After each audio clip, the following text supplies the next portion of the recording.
want me to sing for you at the top of the show? So you were so melodic and angelic at the beginning of the last episode when Sarah was on. I think we all need that treat again. Let's hear that lovely voice. Come I honestly forgot what we did at the intro of that episode. But on. um, how about what do you like? You want some Queen? No, Yes. you're not getting Queen.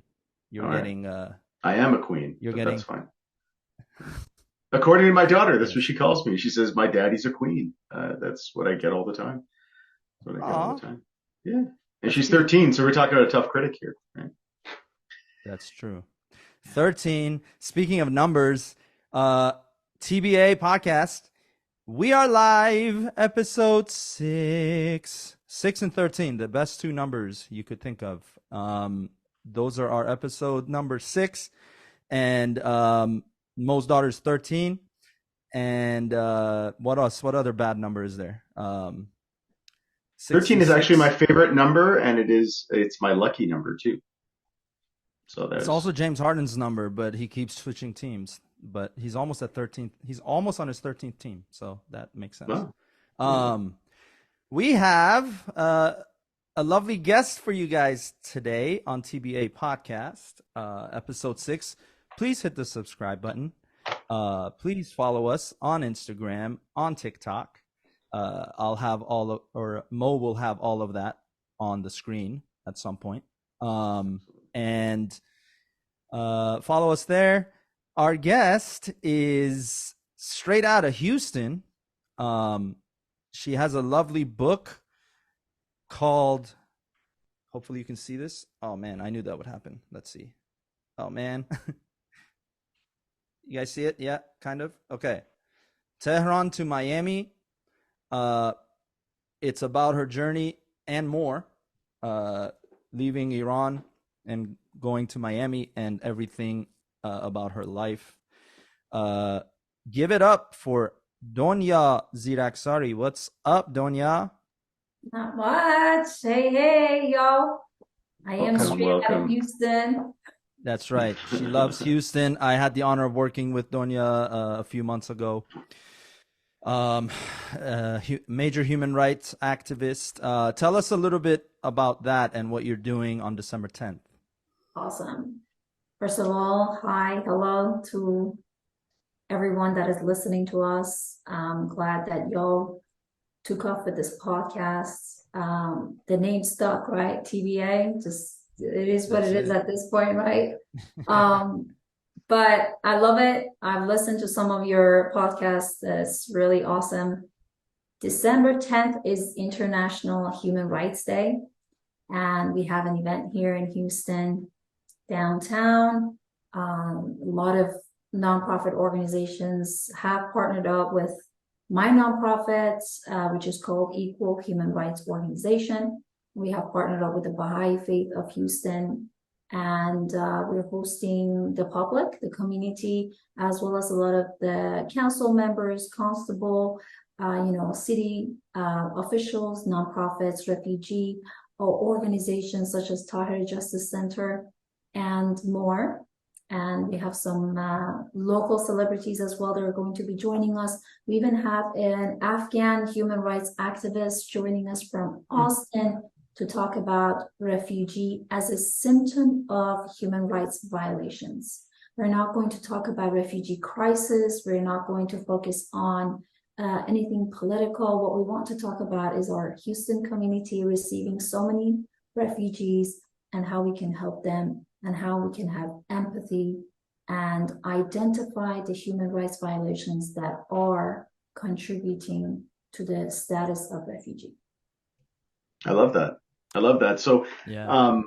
well, first of all, the first thing is you said you've seen some of our episodes, and that's completely unacceptable. So you're going to have to sit down and watch the rest.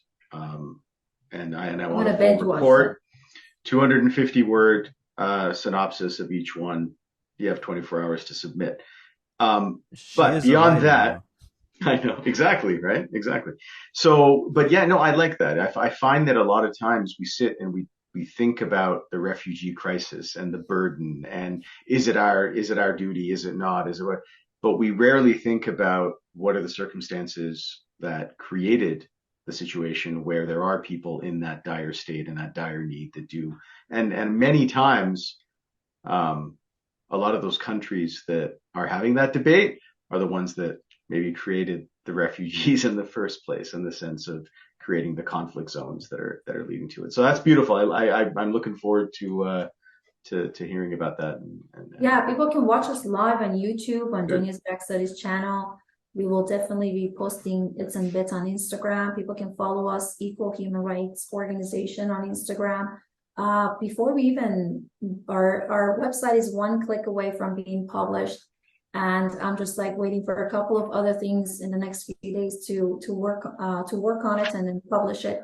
But believe it or not, I mean, the name of our foundation or organization is so dope that as soon as like people heard what we are and what we're about and what our mission and vision is, they've already asked us to collaborate.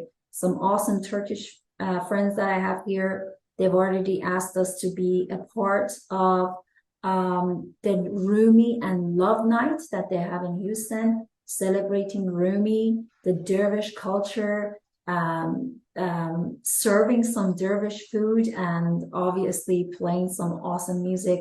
I already took out my Persian outfits. I'm gonna dress up and go and say some. I'm going to like say like a declame. You know, I'm not gonna like sing the songs because nobody would like to hear me sing. You know, that's like Pejman. We'll leave the singing to Pejman, but I don't know if I'm gonna fit in my clothes because I've like gained like 30 pounds since I bought them, but you know, I think I can pull it off.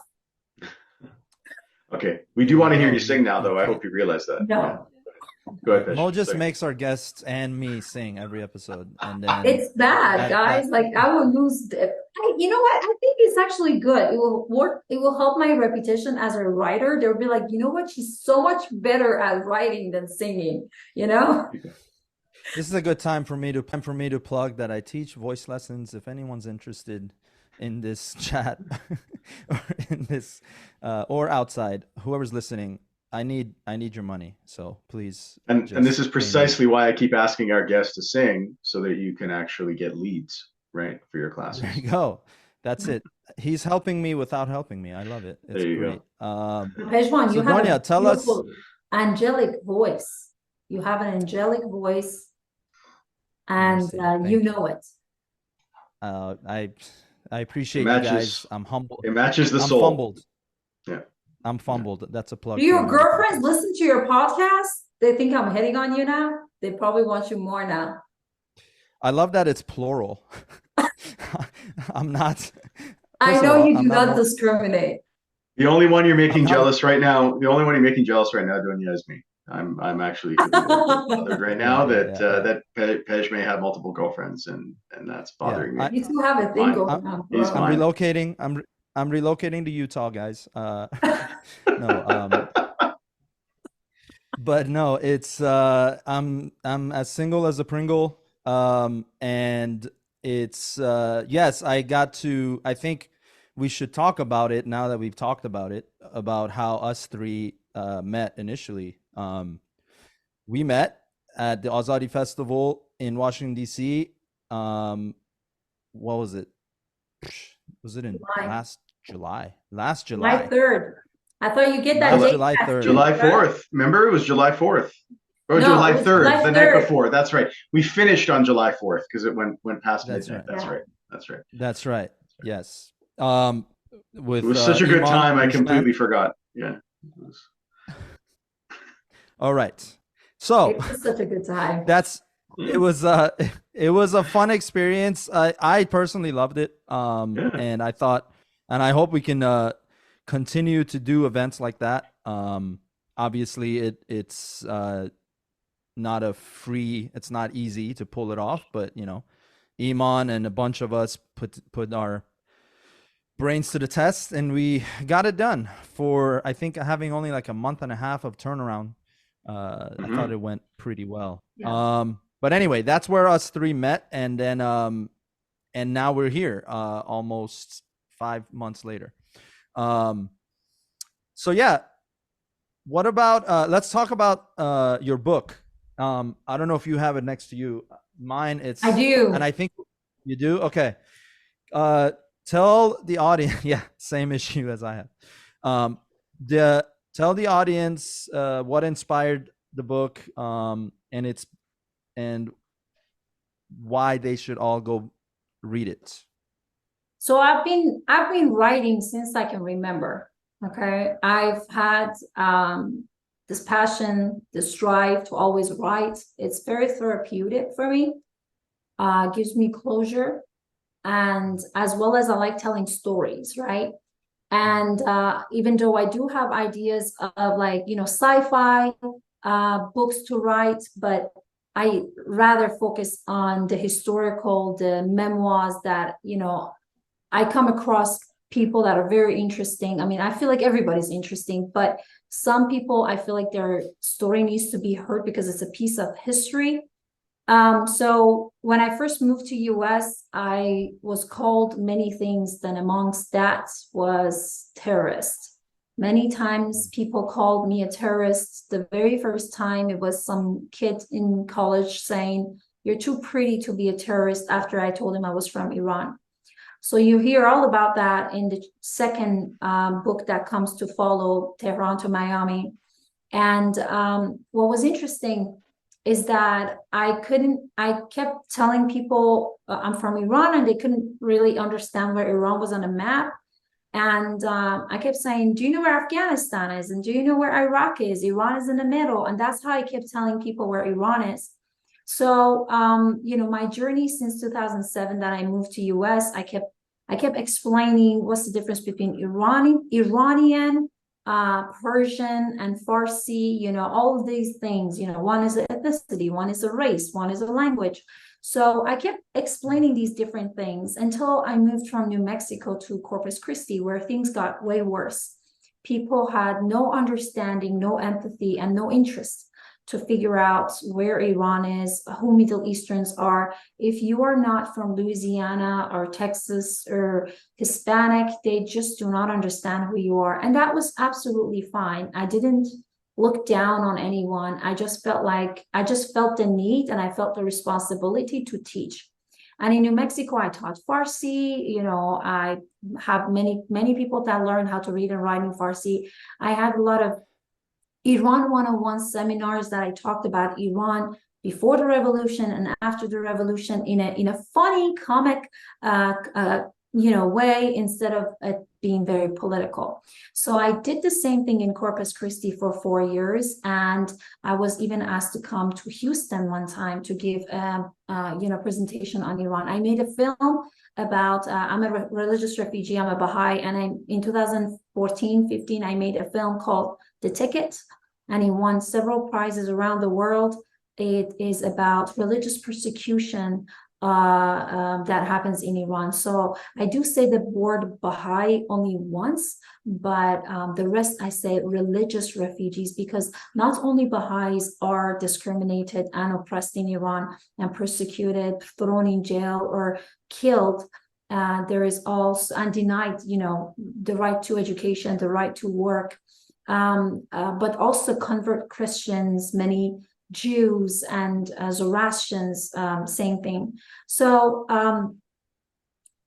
long story short, I started writing after I graduated with a degree in mechanical engineering. I started working at an oil and gas company, and then I found myself just writing a lot about the things that happened to us 1980s generation, born and raised after the revolution in 1979, and born in the middle of the war, and being brainwashed by the government, fed so many lies and superstitions. And after that, I just found myself writing about me, and I really thought it was about me and my generation when I was writing the book. And in between the stories that I was telling about the food scarcity, the brainwashing in Iran, after the Iran-Iraq war, we were all experiencing a lot of material and food scarcity in Iran, even energy scarcity. Like, we would go out of electricity at any given time, so we always had to use our use the light from outside to do our homework, and do not rely on the electricity that we might have had at night to do our homework. So I remember those very vividly. And in between those chapters, I started writing chapters that was very educational to the Westerners, such as what happened and how did Iranians react in Iran when 9/11 happened in the US, right? Because no one talks about it. Nobody says what did happen in Iran when that happened. Also talk about cultural things. For example, geographical explanation, climate explanation, and a lot of cultural explanations about Iran and every corner of Iran, and how different it is each state from one another.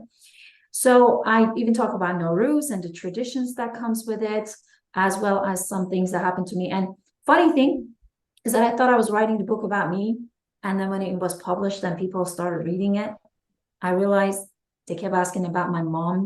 And then I was like, then more people read it, and then they were contacting me from Australia, from Europe, from Canada, and asking and telling me that I wrote a piece of history. And I could never imagine myself writing history, but it is history being recorded, because so much of the things that I say, no one has written about. And even the recent Massa or Woman Life Revolution that happened in September of 2022, a lot of the reasons behind the uprisings and people being on the street asking for a regime change is mentioned in the Tehran to Miami book. And you mentioned, Yeah. sorry, go ahead, Fish. Yeah, go ahead, brother. No, I was going to plug the book again, because obviously you're going to get a lot of permanent information about things that otherwise you may have been ignorant about. And so definitely go get this book. It's on Amazon, correct? Absolutely. It is on Amazon. And I just was working earlier today on the second edition, because there were some changes that I wanted to make to the book. Not too much, just maybe a few sentences. And I actually want to just republish it through Amazon only, because that's where the major purchases are happening. So yeah, that's where it's going to be. Nice. It is. Go get it, guys. Yeah. Yeah. Go purchase it, or I'll find you. Mo, what were you? Yeah, no, I wanted to say, because you had mentioned, Pej, that we I guess you and I had met before, but the three of us really kind of met during the Azadi Festival. Very much inspired, for those that weren't familiar with it, very much inspired by the Women, Life, Freedom revolution. And you mentioned it as well, how it relates to your history and your background, your book. One of the things that struck me in the last 45 days is that, and it's longer than that now, but what's really struck me is the fragmentation that's occurred within the Persian community. Like, we saw this a few times over the last year and a bit. We saw it initially when people were looking for non-domestic leaders to lead this revolution. And what I mean by that is those that are outside of Iran in the diaspora. And there was a little bit of conflict there. We saw the traditional kind of, you've got your MEK supporters, you've got your monarchists, you've got your secularists, you've got yours. There was all of that. But once we started kind of becoming a little bit more cohesive again, then there was that alliance that came about, the alliance of celebrity protesters and celebrity activists. Reza Pahlavi being one of them, Masih Ahmadinejad being the other, Mohammed Ismailion being another, and Nazanin Boniadi. So all these, there was that. And then when that, fell apart, and we saw another major low. But in the last 45 days, what we've seen is almost a complete shattering of that unity. And the criticism that I see on both sides, and I'm going to set this up, and then I'm going to hand it to you to give us your thoughts, is I'm seeing a lot of criticism for those that are now speaking up for Palestine and the situation that's in the crisis that's going on there, and the length of this crisis, 75 years, the scope of this humanitarian crisis, and there's been criticism there. We've abandoned the fight there. Then we're seeing on the opposite side of that, we're seeing those that are criticizing the ones that are speaking up here, saying that we need to stand behind Israel in this crisis. And they've kind of abandoned Iran in that sense as well, because they're really taking another side here. And we're hearing a lot of talk about the octopus, right? And the first thing is, I really want to give all of the people that use that analogy of the octopus an anatomy lesson. You do not kill an octopus by cutting off a tentacle. Many octopus can grow those tentacles back, and I think it's a very good analogy. You do have to go for the head. That is the only way to kill an octopus. You don't just trim its tentacles. So I'm never coming to your house for dinner, dude. You don't like octopus? What? Yeah, what the hell? Where do you even get that? Jesus. Where do I get what? Octopus. What? The octopus thing? What do you mean? No, I'm saying, where do you actually kill these octopus that you're talking about? Or is it why would I be? I don't even know the plural for octopus. What is it? Octopi. Octopi, yeah. Okay. Yeah. You just saw pie and you're like, nice. I'm gonna octopi pie. Yeah, octopi pie is great. But here we are. No, exactly. Yeah. So here we are, and we'll let people know that we're recording this on Thanksgiving weekend. So that makes sense. They're going to be seeing it a little bit later, but yeah, this is where we are, right? We've completely fragmented. It feels like the revolution has lost its steam. The Islamic Republic has been executing multiple people a day over the last 45 days. They just executed a 16-year-old child. And we are too busy fighting with each other. And Iran, and, again, Iran is suffering because of it, or the people of Iran are suffering because of it. But I'd like to hear your thoughts, because I'm a little bit divided on this issue myself, but I'd love to hear what you think. So I would start from here by saying that even here in Houston, I have some friends, Iranian friends, that say, I only fight for Iran. I don't care about anything else in the world that is happening. I respect them, and I help them in any way I can.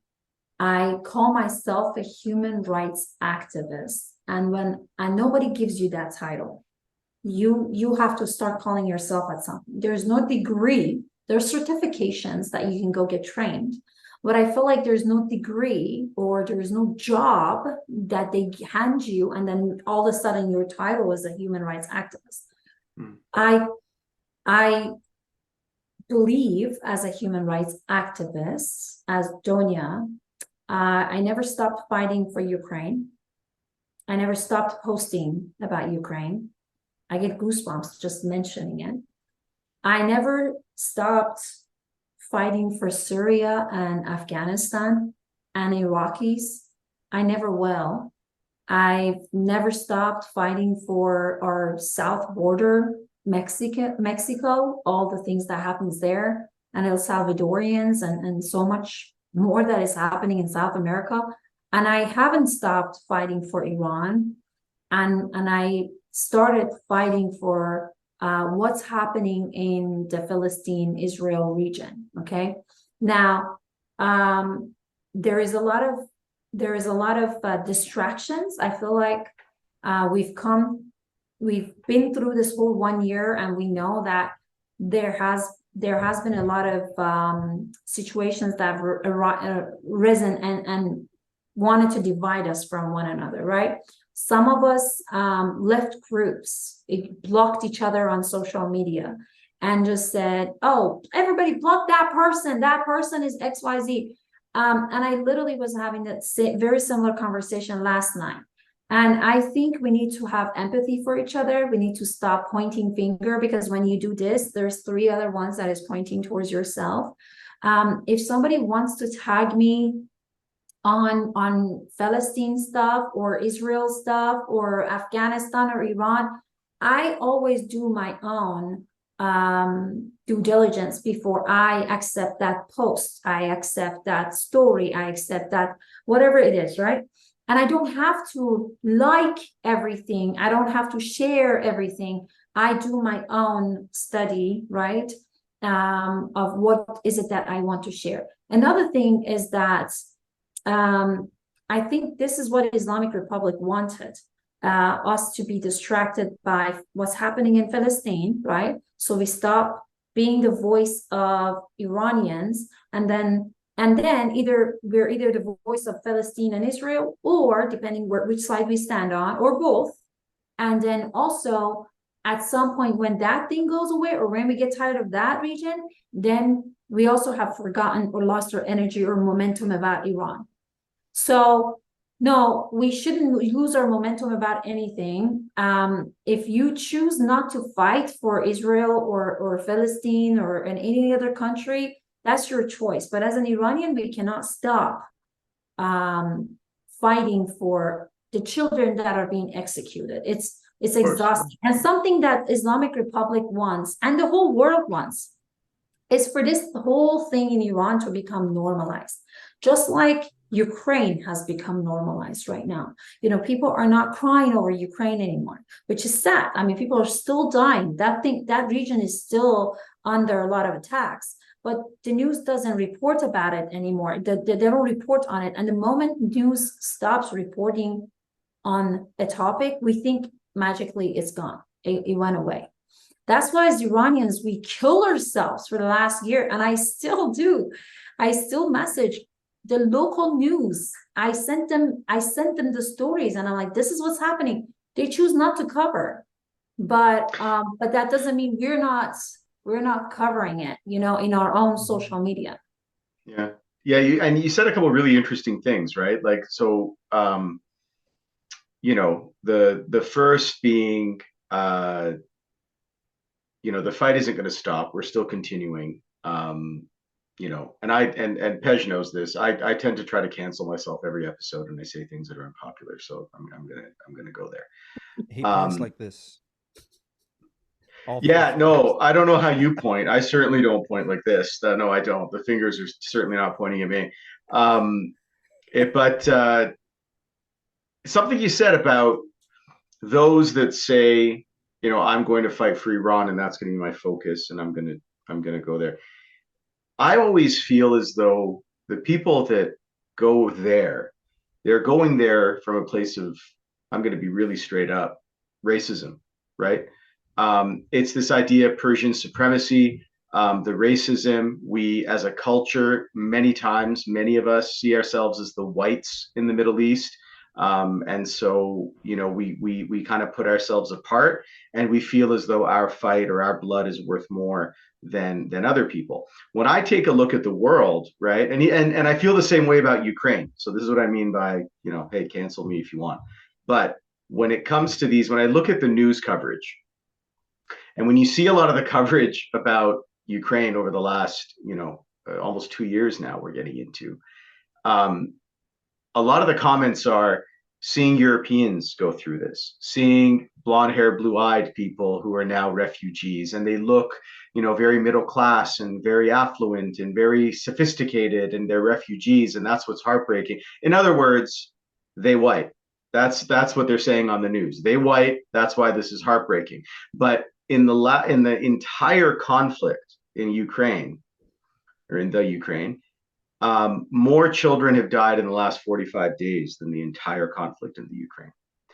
More people have been killed in the last 45 days than the entire year and a bit of the Iranian Revolution and the Zanzendegi Revolution. And for me, it's a matter of where is the greatest pain?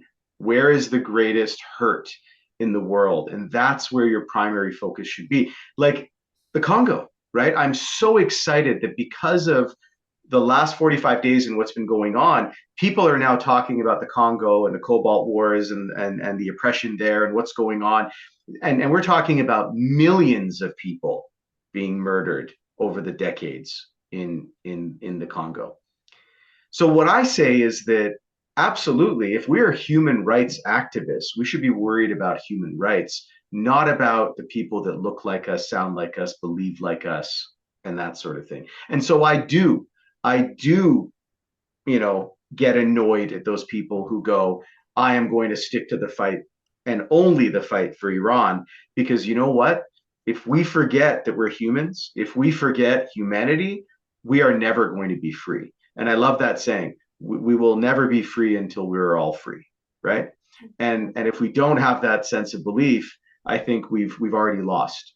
We've already lost this revolution. That being said, we do have to keep it up. We do have to still mention it, you know, and all that. But when somebody's kitchen is on fire and then there's an apartment building on fire, you know what? I'm sorry. We got to send the fire brigade to the apartment because that is a bigger, you know, catastrophe that's taking place. But Yeah, I no, you make great points, both of you. I think the biggest issue with this is we box, and I'm guilty of this to a degree myself. We box news into trends, mm, regardless of if lives are on the line or not. It could literally be as jovial as, you know, some unhoused guy, like, you know, robbed a liquor store, or the liquor store guy, like, you know, pushed him out or whatever, something silly that it's like, yes, it's important, but if that is trending, that will become the number one source of news over all the children that are getting killed in all these regions that we just discussed. So it's like, and that is the human error with social media right now, and we're unlearning that. I think we're unlearning that as a society. We're unlearning we're unlearning the improper way of usage for social media, and we're starting to learn that, okay, we have to actually operate like we have power as a society. We have the power. What we share actually matters. So my optimism comes in that unlearning. I think what's going to follow is the right way to use social media and ultimately our voices, and talking about all the atrocities in all of these regions, and hopefully we get to a day where we don't have to anymore, because these places have all been liberated, obviously. But yeah, that, I think, just based on what we're seeing with the crisis in Palestine and Israel, is like the culmination of that. Is people are just throwing up information that's not researched or that's not fact checked. You also have universities marching, and you have masses talking about the Bin Laden letter, like that was ridiculous, right? Yeah, that was ridiculous. They're glorifying him, like that. And again, it comes from this trendy, like, what's trendy? Like, that became a trend, right? Osama bin Laden's letter from like 20 years ago became a trend. And people are actually talking about mass conversion, right? To protest against what's happening. And it's like, okay, you're literally fighting fire with fire. Like, no one is remembering that this guy was a terrorist.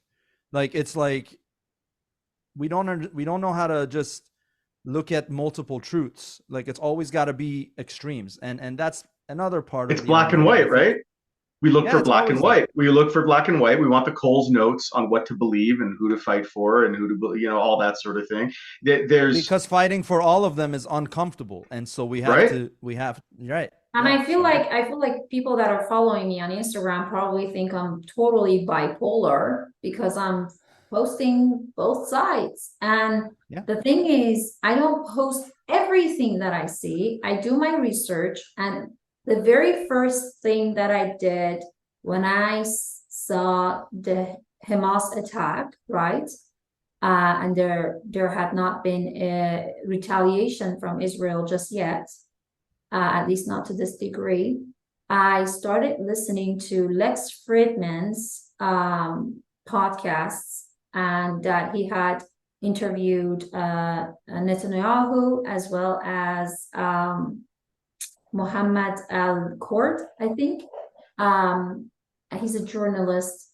I listened to both of them. That was actually 1 hour with Netanyahu, I think, or 2 hours, and then another 3 hours with Al-Kord. And then I listened to Jared Kushner's that came out right after the attack happened. That was another 3 hours. I just listened to a lot of different things, and I didn't take everything face value. I used my own brain. We're in a society that we keep saying, we don't need an imam, we don't need a leader, a religious leader to tell us what to do. We want to use our own brain. Okay, then great, then use it. Even in the Baha'i writings, for example, it says read the Baha'i writing and then use your own brain to interpret it for yourself, for your own use. So I always read everything. I listen to the Fox, I listen to CNN, I listen to whatever people put on Instagram. Some of the people that I follow on Instagram, I don't even like what they're posting, but I know it's uncomfortable for me to watch because I don't like what they're posting, but I don't just completely block it out of my life, because I'm like, there is a little bit of a truth in all of it. Mm-hmm. And I am seeking for the truth. And truth is not linear. That's the whole point. It's not. It's like, really, there is a lot of, like, you see my shirt, there is black and white and gray, and just it's all of it is together, and that's what's beautiful. And at the end of the day, if you're fighting for anything, it should be human rights, right? And if somebody doesn't have water, regardless they're Ukrainian or Afghani, they don't have water, okay? If they don't have access to food, those are basic things that people need. And that's what I feel like a lot of the conversations in the events I put here in Houston is about human rights. I haven't had a problem trying to control the crowd, not talk about politics, because when people come and they'll just start talking to each other, they have empathy. Rumi, our beloved poet, Rumi, has a lot of poetry about love and empathy. So I urge the Iranians and non-Iranians to please reflect on some of the poetry that Rumi has produced, that still, even if it's translated to English, it carries its wisdom and message. Take some time away from your phones and just meditate. I like the idea you say, Donya, like to take a look at a variety of stuff. I don't know if Jared Kushner and Bibi Netanyahu are very are a very varied source, but absolutely there's a lot out there. A source. That's what they're a very aligned source, right? But that's okay. We need to listen to everybody, right?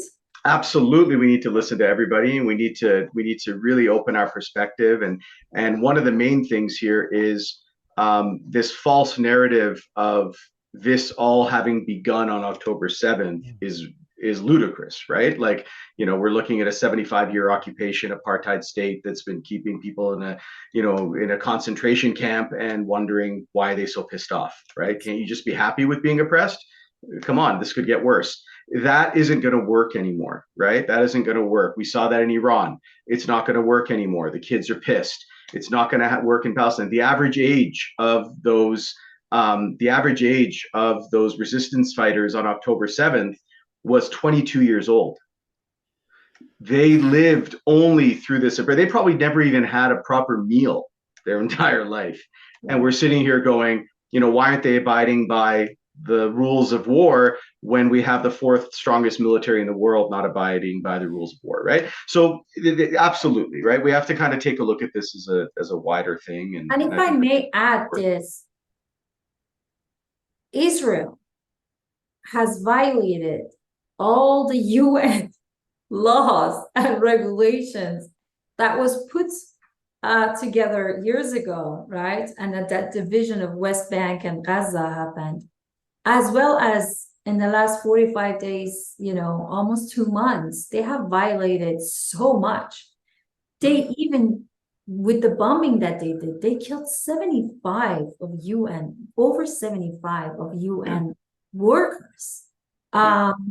I get goosebumps just to think about it. I'm Iranian, and I cried for Iran and what happened in Iran and all the executions, but I swear to God, I have been crying more for Palestine. And I can't even, I would have never imagined myself being so upset at Palestine more than Iran.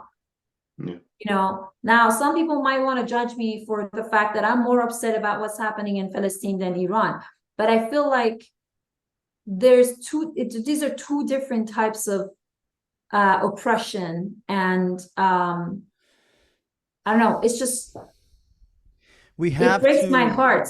yeah, we can't, the one of the biggest manufacturers that we are all as a society, like a world society, that we adhere to is this idea of borders, and this idea of like, oh, that's that country and this is this country, and therefore, and I'm in this country. Guys, that is complete bullshit. Like, why are we forgetting that these are all decided on at some point in history, that, oh, I'm going to draw a line here, don't come on this side, and I won't come on that. Like, we forget. It's in the simplicity of it, right? It's in the simplicity that a lot of the shit they want us to be divided over is man-made, specifically 100%. man-made. So it's like, and arbitrary, right? And arbitrary and completely and non-tangible. Right? It comes from tribalism, so I get that, because the evolution of the humanity is that, you know, we were in different tribes, like the origin of humans. But it's and we've talked about this on previous episodes, but, you know, this idea of greed and where it comes from, and how it literally corrupts our minds to start thinking with these masks, right? And I put religion on that too. I think the idea of religion is giving us an excuse to not care, and it's given us an excuse to divide. But it's actually not even part of most of these religions. The fundamentals of all of these religions is love your neighbor. I'm not saying all the religions. I'm saying a lot of them say, and I'm lucky enough to have worked with several different organizations of different religions. I was born Baha'i, and I still have my card somewhere. But it's do you get a card? Yeah, we get a card. Awesome. What do you get? I don't know. I'm as close to a Kafat as you can get. I'm a freaking infidel, my friend. Can I just say, you know, what's interesting is that we were all born in were you born in Canada, Mohammed? Mo? Yeah. Okay. Well, we're all Iranian, right? I was like, whenever someone calls me Mohammed, I feel like going, you're in trouble. Okay. No. I'm like, who's she talking to? I mean, I'm sorry. For the Western audience, that's the only name they think of when they hear Mo. They weren't thinking of Mohsen. Like, come on. When I moved to Montreal, which has a massive Jewish population, I would go to Outremont, which is like a very Orthodox Jewish neighborhood. My director was there. I'd go for Shabbat dinner, and we would to his house with his family and whatnot. His wife, the first time she met me, said, "Oh, Mo, that's an interesting name. What is that short for? Moshe?" I'm like, "Sure." Absolutely. Yeah, that's right. And Ari, my director, kind of just looks at me and smiles. I'm like, no, it's Mohammed. That's short for. But sorry, go ahead. Go ahead. It's like when you call somebody with their middle name. One of my coworkers, he's like, call me this, but, you know, my name is this, but call me that, you know? And I'm like, what happens if I call you this? He's like, that means I'm in trouble. I was like, oh, never mind. My full name. Not all of us are lucky. That. Not all of us are lucky to be called literally the world. So I am called the world. Yes. And something is interesting is that after living in US for almost 17 years, I am Iranian, but I identify as Mexican. Okay. Because God, sometimes Puerto Rican, sometimes Venezuelan, but like Latina in general, right? I always say I wish I was born in Mexico. I wish I was born in Mexico. I always say I wish I was born in Mexico. Yes. My Okay. friend, my Mexican friend is like, when it all hits the fan, Donya, I'll take you to Mexico until all quiets down. I was like, this is when I wish we had built that wall. So your kids can Keep go back to Mexico. keep the gringos out. Keep the gringos out. Absolutely. Absolutely. I was like, yeah, but hey, I'm Iranian, but I'm definitely Latina in heart. And when you come to my house and you see my friends, some of my best friends are Latina. And my house, when they come to my house, people are usually like, I have a Baha'i prayer in Farsi and in English, um, that says, plant not, but the rose of love in the garden of your heart. I'm so That's a kicked out bar. after saying That's this one one. of our bars, Anyway, bro. That's one of our greatest hits. anyways, they already punched a hole in my card. But I have like so many I want one of Mexican these cards. I stuff. want one of these cards. I just want to see a card. You just gotta Is it come in, bro. laminated? Is it laminated or is it You plastic? can laminate it if you want. It's like a Nice. credit card. It's like a credit Is card, it? actually. Yeah. It just has no money Nice. on it. You have to actually put the Oh, money in. Yeah. that's no fun. That's not worth it. I gotta find it. I gotta find another religion that actually pays me. All right, we kind of we kind of danced around this a little bit, and I think it behooves us to talk about this definitely today. Um, we are, I guess, not 48 hours in. I think we're like 38 hours in, sort of, give or take. There's some breaks and cuts and whatever, into this. And I'm not going to call it a ceasefire because no one else is calling it a ceasefire. It's a pause. Some would say a pause in aggression, a pause in the war. War is generally between two militaries. A pause in a genocide, whatever you want to call it. There's a pause right now. There was an agreement to exchange hostages, and there's a lot of footage coming out, right? Stuff that doesn't need to be researched because we're literally watching life unfold in front of us. There's been a lot of disturbing images. There's been some heartwarming images. There's been some surprising images that I'd love to kind of see what you guys think of. And what I'm specifically referring to is the lead up to this pause in atrocities, and the ramping up of a lot of bombing and shootings and whatnot in the West Bank, because we know that what's happening in the West Bank is that settlers have been armed further in the last 45 days, and they are basically going out vigilante style and kind of doing their own thing. We also saw a lot more bombing in Gaza as well. And then when the ceasefire happened, actually, sorry, one of those, we were talking before we started recording about how there was an individual who had dedicated a bomb to his daughter's birthday, and then was taking a video for social media, and you see, and the bomb goes off, a residential building falls, and he wishes his daughter a happy birthday and celebrates.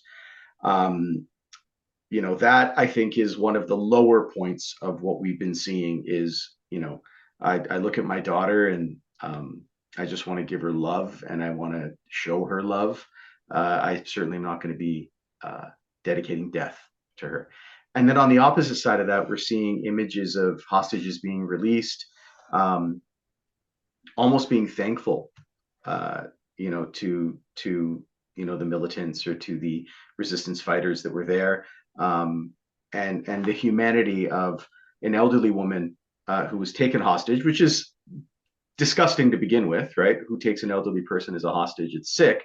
But when she's being returned, being carried into an ambulance, right? Like the care being put there. And it's this weird counter of like, you're taking hostages and then here you are carrying them into an ambulance and showing them care. And that's another image that was really strange to see and really, really odd to see. There was a break in the ceasefire within a couple hours, or in the pause after a couple hours, because people were kind of backing out of the deal the way that they should have been. There's been a lot of questions about, Israel is going to release 150 women and children. Why do you have 150 women and children to release? They actually said females and teenagers. They said females and teenagers are going to be released from Israel, and Hamas is going to release women and children. And there was a video about the fact that why are you calling the other ones females? I mean, the word female is used for other forms of lives as well, right? Plants, animals, insects. When you want to degrade a race, you find a way. They want you to be they're operating under the notion that society is asleep, and we were asleep for a long time, and we were not seeing a lot of this, but people are waking up in masses, and people are starting to, and that's the good part about it. Yes, there's a lot of emotional posts that are happening. There's a lot of propaganda that's being reshared because we think it's true, but it's step by step. You're not gonna, you're not gonna run a race when you just learned how to crawl. So it's kind of like, that's what I mean by unlearning. Like we're slowly are like coming out of this matrix, right? That's kind of how it feels. It's like we're slowly are like, oh shit. Now, obviously, people that are Middle Easterners, like we are a little more aware of this stuff, right? But like, I'm talking about the West, right? The Western society, there was never talks of this. Going to school here in grade school, they don't talk about, the word Palestine or Palestine is never discussed, right? Or it was a dirty word, right? Or it was a dirty word. I didn't even know what it was until I was older, right? Now in hindsight, it's like, oh yeah. I mean, again, I went like from third grade, I was in America. So it's like, I got that experience, right? And it was, and then I think back, and then I like talk to my cousins in Iran, and they're like, and like when I was comparing our educations, right? And they were and obviously the Islamic Republic is on the opposite end of that, right? They're not sharing anything about, US is dirty, same wording, just insert, right? A different country. So, but that's the point, is propaganda fighting propaganda, and it's embedded in the system, which is why we've been asleep for all these years. The internet has given us the ultimate weapon to come out of it, right? And that's where I'm eager to see where the next 10 to 30 years is going to look like. So go ahead, Donya. I think you were going to say something. Speaking of US, I think before we started, and I'm proud to be a US citizen and be able to say the things I say freely, even though I do get judged by some people. But I see a lot of Americans very much curious about what I think about the current administration and the things they've done. Even the previous Democratic administrations. Now, I'm not Democrat nor Republican, but I just want to tell you, I don't support one blindly. We might as well put a turban over Biden's head for releasing $6 billion to the Islamic Republic. We did call the White House 3 times a week, Tuesday, Wednesday, Thursday, midday, and we encourage others to do the same and ask the Biden administration to maybe think a little harder. What are the repercussions? What are the consequences of releasing that $6 billion? Now, I say releasing because the U.S. didn't hand over $6 billion to Iran. It was Iran's money, Islamic Republic's money from selling their oil, but the money was just seized and it was released. So I just want to clarify that as well, because we keep saying U.S. gave $6 billion. No, U.S. did not give $6 billion. Now, with that said, just a couple of weeks after that money was released is when the Hamas attack happened. And, this is not a funny situation where we would totally laugh about it, because we literally said it. And this is not a time to say we said so. But we said so. Literally, we did say it. We said, before you know it, the consequences of Islamic Republic getting that $6 billion is going to come to your front door. To fight um, an octopus, an evil regime like Islamic Republic or the Taliban's or, you know, Hamas, I would say itself, you can't just think they're over there and they're not in our territory, they're not in our zip code, so we do not worry about it. No, we need to worry about it because whatever happens on that side of the world or any other part of the world is the butterfly effect. It will affect us here now, whether it's politically, social economically, emotionally.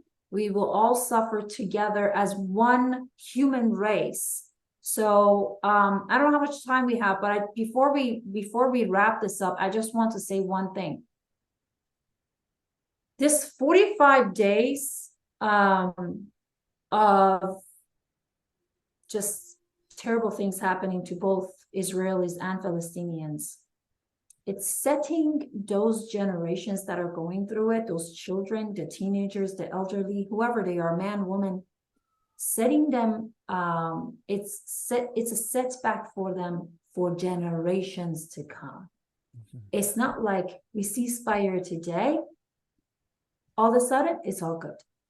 No, all those towns need to be rebuilt. Those kids need to be re-educated. Those kids need to go through all this mental health therapy. And who's going to provide that to them? Who's going to go rebuild their cities? Who's going to hand them their rights? Who's going to hand them a bottle of water and say, sit here, let me talk to you for 2 seconds, you know, how do you feel today? You know, it's all of that.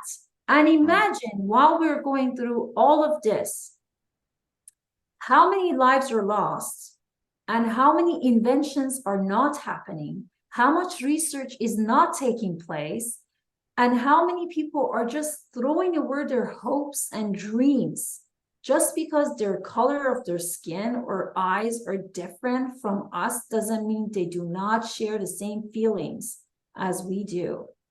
That's why we need to look at it as a humanitarian crisis than a regional crisis. Does that make sense? Yeah, absolutely. One of the trends that I've been seeing, which I think kind of relates to what you were saying right now. I hate using the word trend. I feel like it's anyways, but we're seeing a lot of videos coming out in the last few days. Christian, Jewish, Muslim, Hindu, Sikh, atheists, and a common thread and message that's coming out because we've seen a lot of horrific things coming out of Palestine, and people are saying that, you know, when I saw that video of the father holding his dead child and kissing her eyes and taking a selfie with her because that's it, right? He's never going to see her again, or whatever. And they're saying, you know what? If you killed my child and that was me, you've just created a terrorist at that point, right? And people are now seeing it. People are now understanding that pain and that grief and losing that child, losing the parent, losing the siblings, losing your entire family, losing your livelihood less so. I've seen especially in Palestine, in Palestine, a lot of people who are quite okay with losing their homes and possessions. It's really the loss of life that really hits people. But I'm amazed at the fact that there are people right now who are moving beyond those rules of who looks like me, who thinks like me, who sounds like me, who believes like me, and they're really just seeing human beings with children, with families, with elderly, with loved ones, and how far can you push them before this becomes an untenable situation. And I think that understanding is going to go a long way. You mentioned Biden. They're talking about releasing another 10 billion in the next week or two to Iran, and this is going to be held by Iraq, who's a very good friend of Iran's, or the Islamic Republic, I should say, rather. And so that's only going to make things worse. Whenever I take a look at this conflict, I ask myself who's benefiting and who's being hurt. The people that are benefiting right now are the Islamic Republic. People that are benefiting right now are the leadership of Hamas. The people that are benefiting right now are the Israeli regime. Netanyahu was having a hell of a year, right? He's doing great now. As far as all that talk is gone. People still really dislike him in the country. For a year, Israelis have been protesting against him, have been asking for change, have been sick of the fascist movement that's happening in that country. Um, and all of that has kind of gone away, just like the Zanzibar Yazidi revolution has gone away. And like I said, they lined the pockets of Hamas, but who's suffering? It's the people of Palestine, it's the people of Israel, and it's the people of Iran. And until we realize that those are the ones that we need to get behind, right? It's the regular people that we need to get behind. And that there is no difference between us and them. Their fears are the same as ours. We talked about Maslow's hierarchy or his pyramid a couple of weeks ago. We all need those things. We all search for the same things: security, shelter, food, love, recognition. And as soon as we realize that we have that in common, I think the sooner things are gonna improve. But we're not letting you go yet, unless you need to go, Donya John, because we have a few more things to talk about. Unless you need to go. I don't need to go. All right. Are good. you sure? I talk a lot. If I leave, you guys could talk more. We'll just interrupt you and put you on mute. That's the nice thing with technology. Oh man, come on. Okay. But let's move away from this, because I think all of us are I can hear it in our voices, I can see it in our eyes. We're hurting right now, and I do want to talk about something else that's popping off, and that's Mount Etna. So the incredibly famous volcano in Italy. It's going off again right now near Sicily. For now, they've just shut down planes and air traffic in the area. It's put it on a bit of a light show. They still don't feel there's going to be some large danger, but they are watching it closely. So definitely something that we should be aware of. I didn't even know there was a volcano happening. Yeah. Wow. It apparently goes off quite often. Like, it's an active volcano. It's one of the few active volcanoes in Europe. Yeah. But it's erupting, and it happened in 2022 as well. It happened earlier in June this year as well. Some people think that this may be culminating into something, but definitely something to keep an eye on. Right? Definitely very scary. Are we going to the weather reporting portion of the episode? No, volcanoes aren't weather. It does affect weather. No, that's crazy, man. Obviously, prayers to people in that region as well. Hopefully it is contained as best as we can. But listen, we've been pissing off Mother Nature for centuries.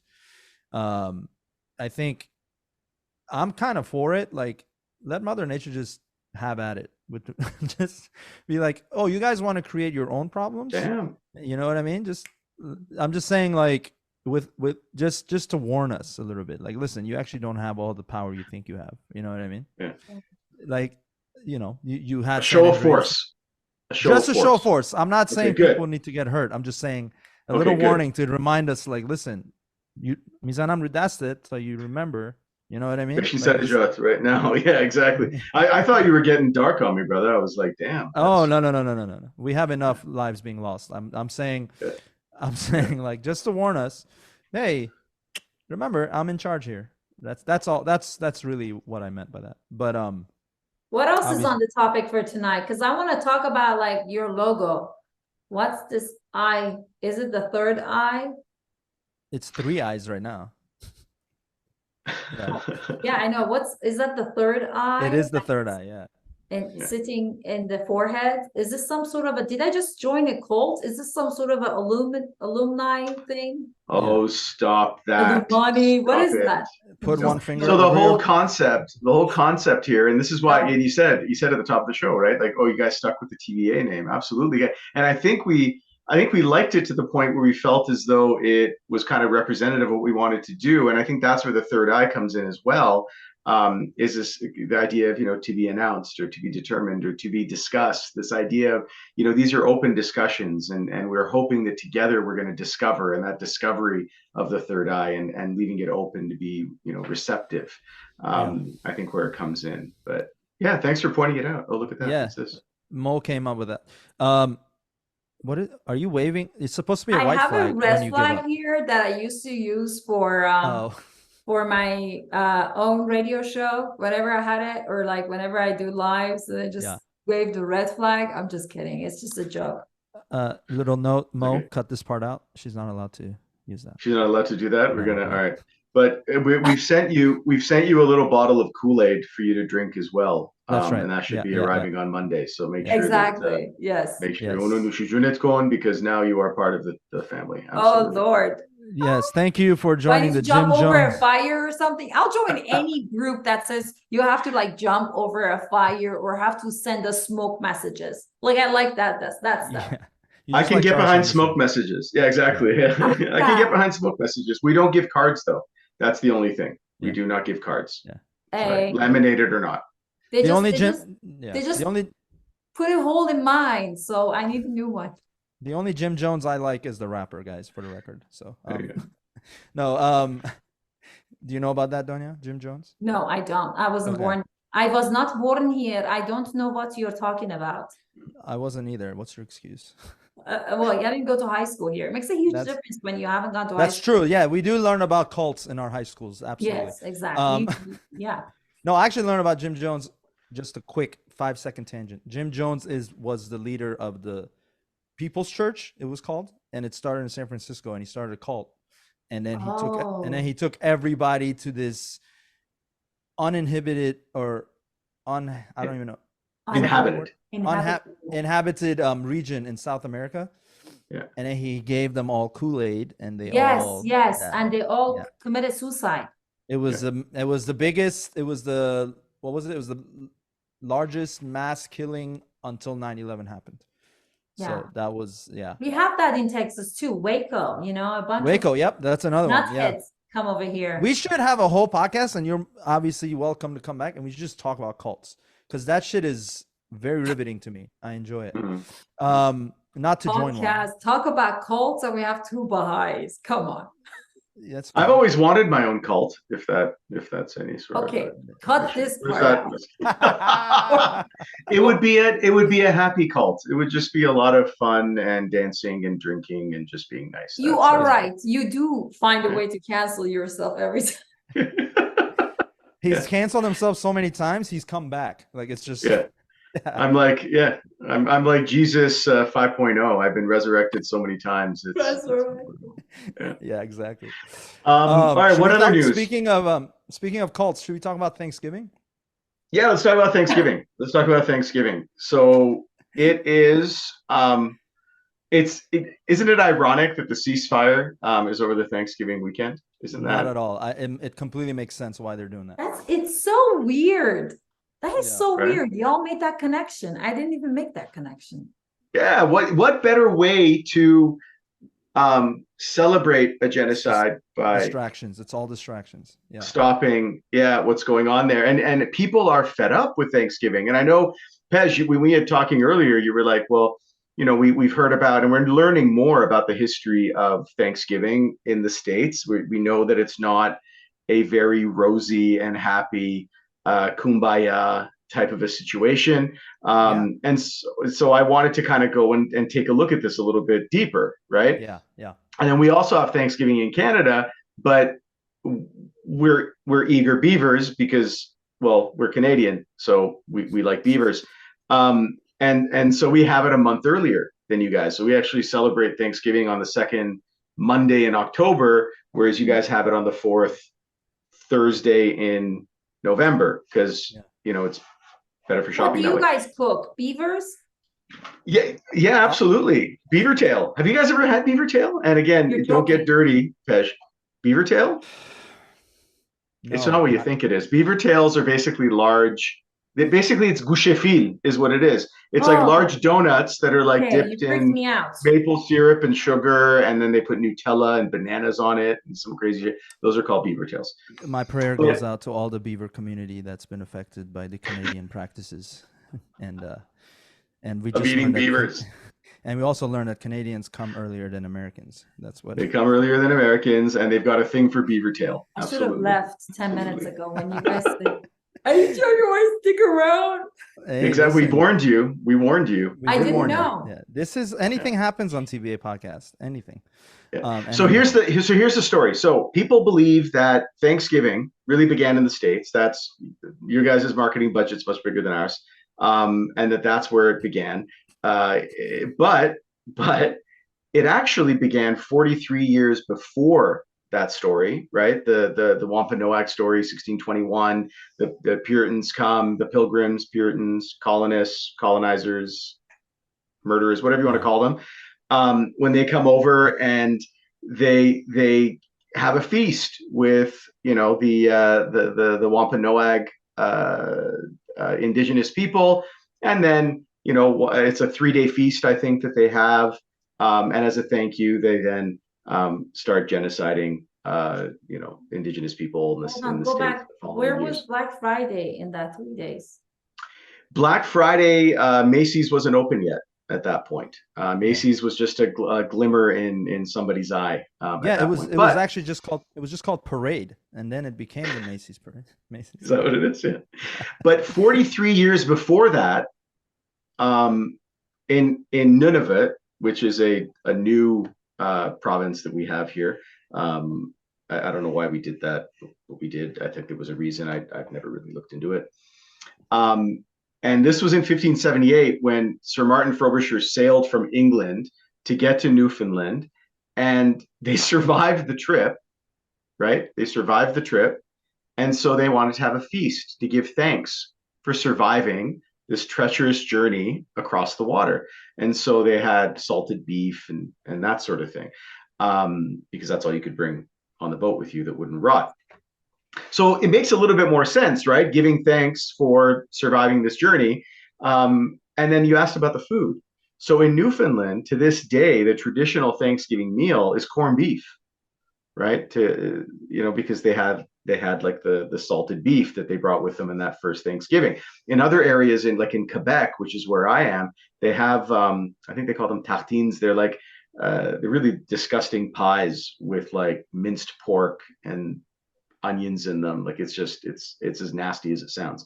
And then in other areas they'll have like a glazed ham, kind of like you would do for Christmas and that sort of thing. But turkey is also quite popular. But yeah, the foods are very different, but has a very much less of a Canada's a colonial power as well, but much less of a colonial tradition in Canadian Thanksgiving than we had. Also, not as big of a deal. You guys go absolutely apeshit over Thanksgiving. There are football games. There are ridiculous sales where you're punching the shit out of your neighbors to get a deal on a TV. And it really kicks off the Christmas season, which is kind of cool. For us, it kicks off Halloween season basically because there's really nothing else in October. There's something going on there. But yeah. So those, my friend, you gave me an assignment. I did. This is my book report. This is the difference between Canadian and American Thanksgiving. I have one comment and one question.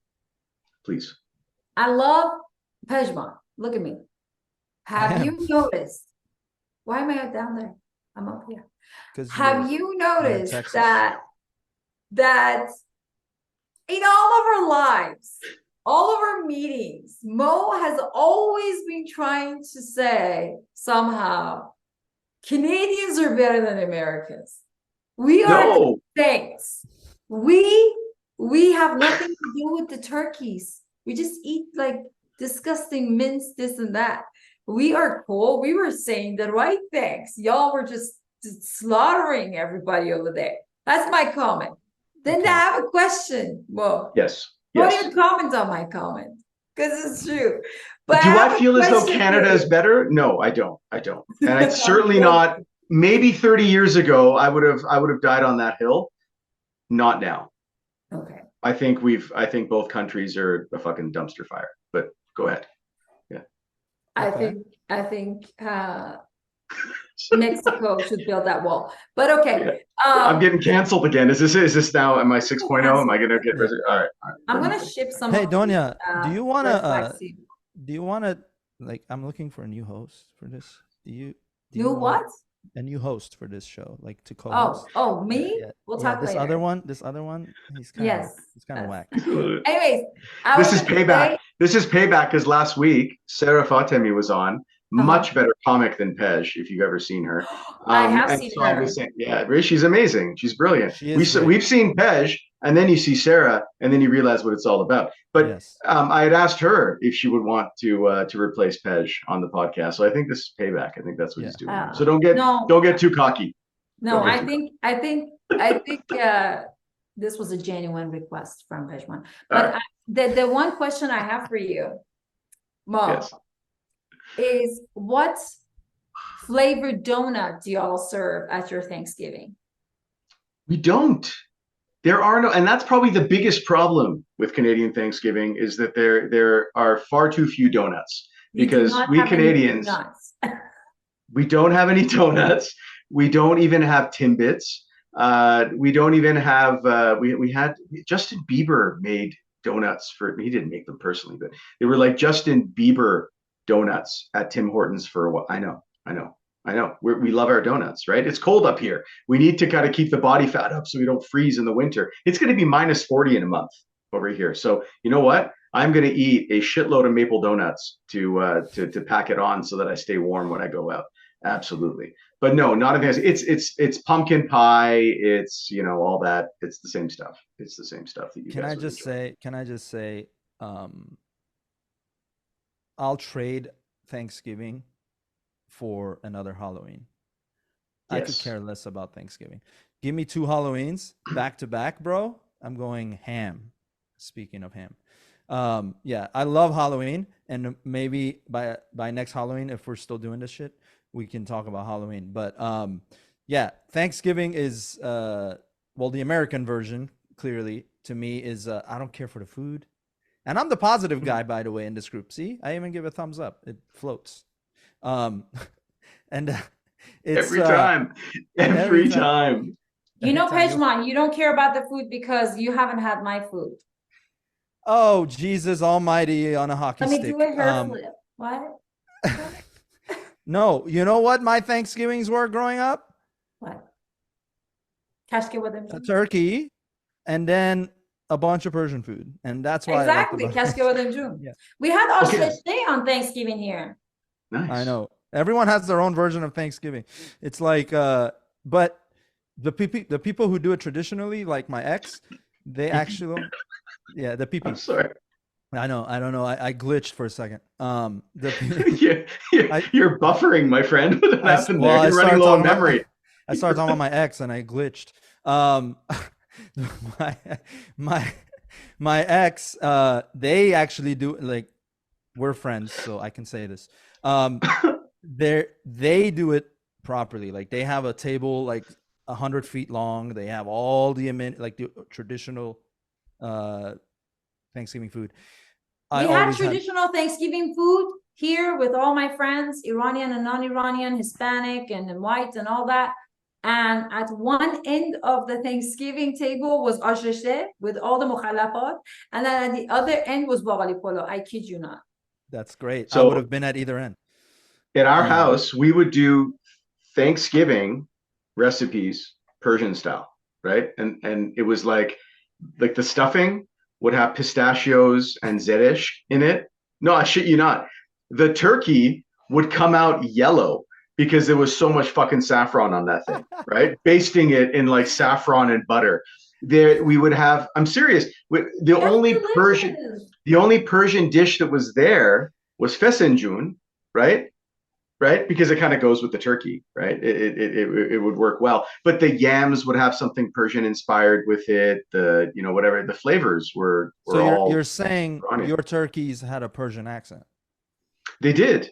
They did. Nice. They were like gabel gabel, right? Qabul Instead of qabul. gobble gobble. Qabul qabul. Gabel gabel. Call me Buk Alamun. But you're going to eat me. I don't like that. I don't like that at Is all. that why you guys don't do this entire show with a Persian accent? I thought I Uh, was already doing that. Well, no, it's- like Like emphasize. heavier, like heavy, like Osh. By the way, what is Osh in English? Because our American listeners are probably like, It's like what the hell there are is a these word. T words talking It's a about? French word. It's a French word, but they use it in English. It's a potage, is what it is. Of course, it's a French word. Some guy from French Canada Jesus. I'm not from French Canada. First of all, I'm from Again, you Vancouver, from see British Columbia, how and he tried it's to say he's better than us Americans. a French word. It Oh, has nothing to do. No, it's just a word, right? It's just a Yes, word, is what yes. it is. Potage. What is it? Potage. Potage, Potage. Yeah, a Okay. So potage now, is how do what you it is. translate potage to English? Is there? We had to go one more language to now figure if it you out. go to somebody But that's what it tonight is. Yeah. and say "martike potage," are they going to get offended? Would you say Matty get Osh? I don't. What? I don't get the joke. I They don't. don't know here. They don't know what potage Oh, means. If I go and say okay. "martike potage," I mean, if I say it like that, Yeah. They don't know what potage means, but they definitely know what martika means in Texas. Yeah. I don't know. The way she broke it down. We just basically pushed out the French. Um, historically accurate. Okay. let's button this up on this Rainbow Bridge discussion. Oh, Yeah. And this will be the final topic for this lovely episode, which Donya, thanks again for staying overtime to deal with our jabroni I'll asses. be billing your ass later on. All right. there you go. There you Okay, go. I guess I'm paying for this. Great. Absolutely, you are, if you haven't already. But the point is with the Rainbow Bridge, right? What we want to talk about Yeah. is I'm gonna bug you guys, eh? If you're gonna replace me on the podcast, this is gonna be a very different podcast. Is all I'm saying. It's um no. So the Gonna be some Rainbow Bridge, potage yes. situation. It almost sounds like a compliment, right? It almost sounds like something that Zoomers would say, like, dude, I went to the Taylor Swift concert and it was fucking potage, man. It was absolutely potage. You should Anyways, change the name of your podcast to potage. Oh my potage, God. We TBA had potage. That's actually, Potagers. yeah. Rainbow Bridge. Rainbow Bridge. So a few days ago, the Rainbow Bridge, first of all, is not. We're not talking about anything quite fancy or elaborate enough for that name. It's really just a cement bridge that connects the border in the States, and yeah, it's near Toronto, and it goes over near to Detroit. And there was an incident with a vehicle a few days ago, and immediately, and again, this is again, you may say you think Canada's better. I'm going to say no, Canadians fucked up here. Immediately, the Canadian authorities put out the scare that this was a terrorist attack. We think this is a terrorist attack. And so, of course, that's the news that goes out immediately when this happens. And then within a day or two, the American authorities, after investigating the individual, the person, the Canadian Americans looked at the vehicle, what was in the vehicle. There were no explosives. The person wasn't anyone that was of concern. I don't know their name actually, but and then they said no, this absolutely wasn't. It was just an accident. Something devastating, something terrible. But yeah, it wasn't a terrorist attack. The reason why I think we wanted to talk about this was that news cycle, right? How and especially with everything that's going on in Palestine, everything that's going on around the world, we hear these events and news, and you see even spokespeople coming out and delivering messages, and then it just takes off before anyone vets it, before they understand really what's going on. And that's exactly what happened here. The damage was done. I remember a few days later when we were talking about it, people were still talking about, oh yeah, that terrorist attack on the Rainbow Bridge, but it wasn't even, right? So that responsibility of the media and we've seen over the last year and a bit with Iran, now with Palestine, the media is anything but unbiased and anything but responsible. But I want to hear what you guys are thinking, because to me that's devastating, because what you've done is you've taken already a hyper tense situation, a racially charged situation, a lot of Islamophobia right now, a lot of anti-Semitism and hatred for hatred for Jewish brothers and sisters as well. And when you start using the T word so willy-nilly,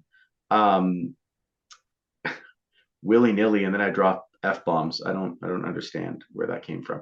But when you drop them so easily, right? Yeah, exactly. I want something for the kids as well. Yeah. And so when you drop this terminology so easily and you put that message out there, you've already poisoned people's minds, and now they've moved on to the next story. They're not going to hear the correction 2 days later, right? No, So it's discuss. always, again, yeah, the trend. That's what it is, man. It's trendy to lies are trendy. Let's just put that out there.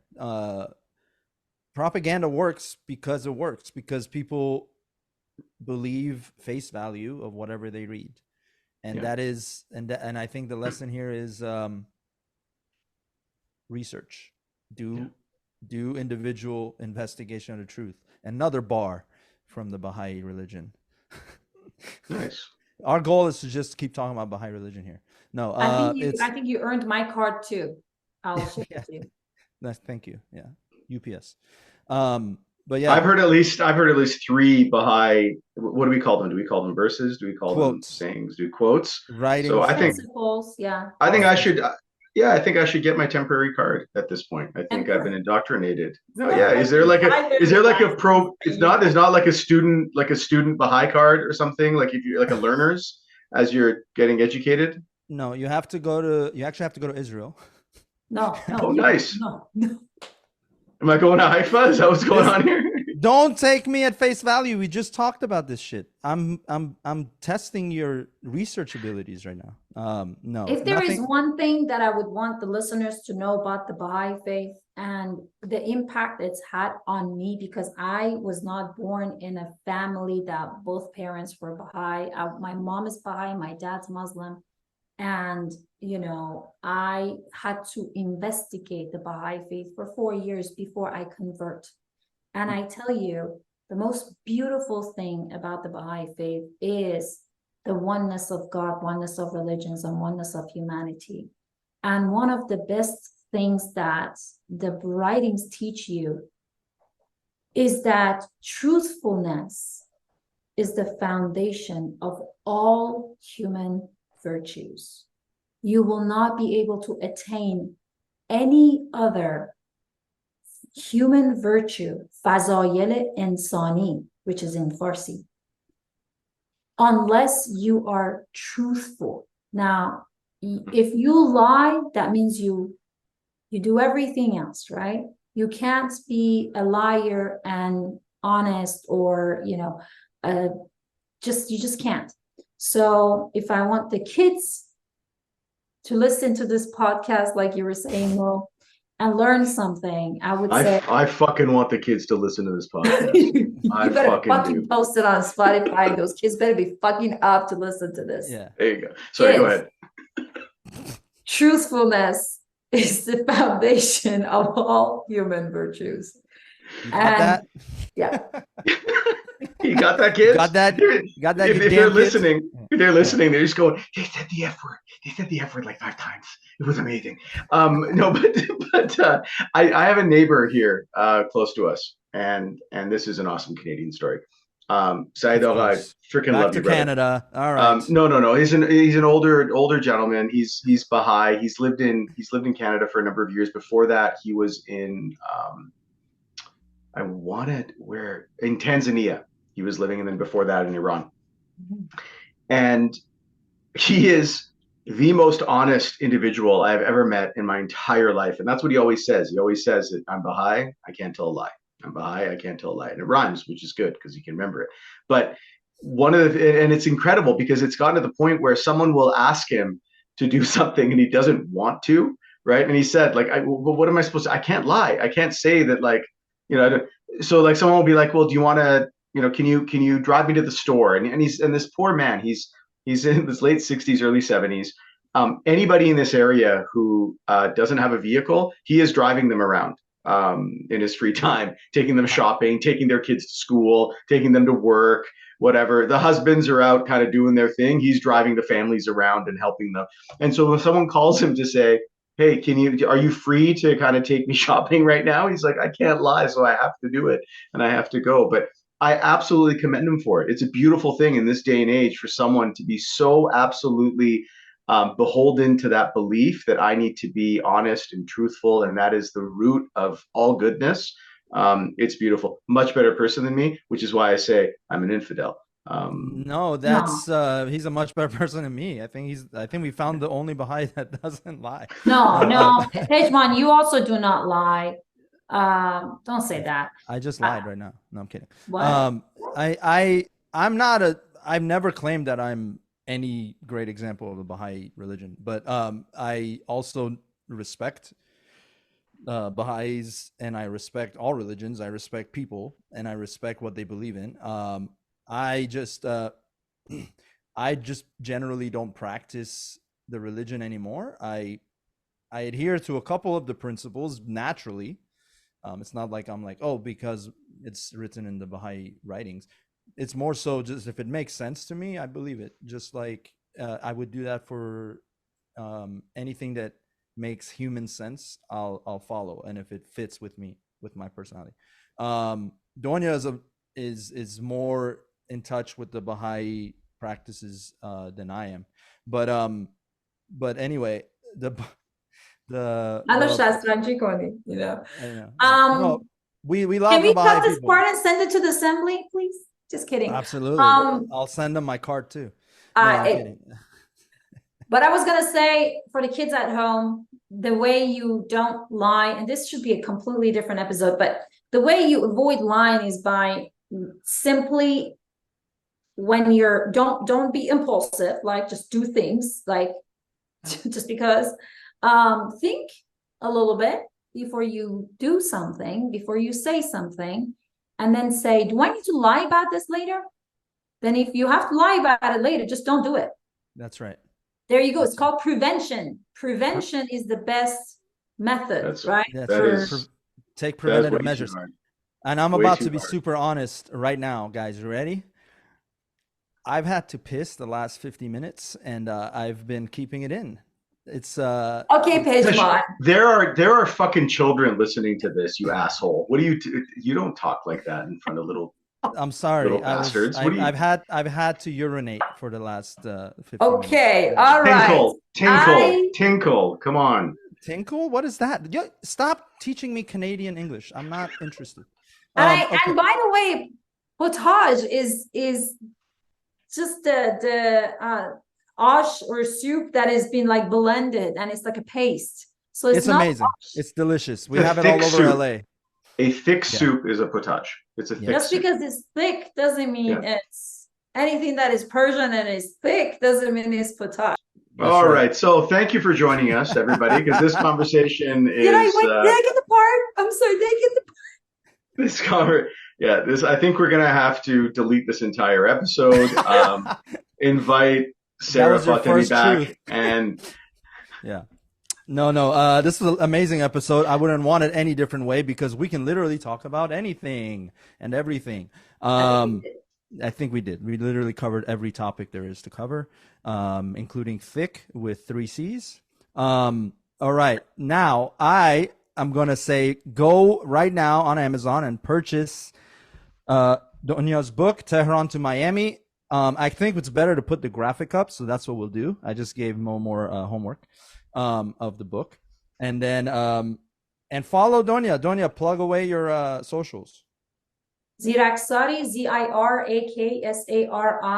Donya with a Y. And you can also follow Equal Human Rights Organization, which is a nonprofit that we just started and hoping to spread the word, not just in Houston, but also abroad, beyond Houston, fight for human rights violations, not just in Iran, but also in our own city and country.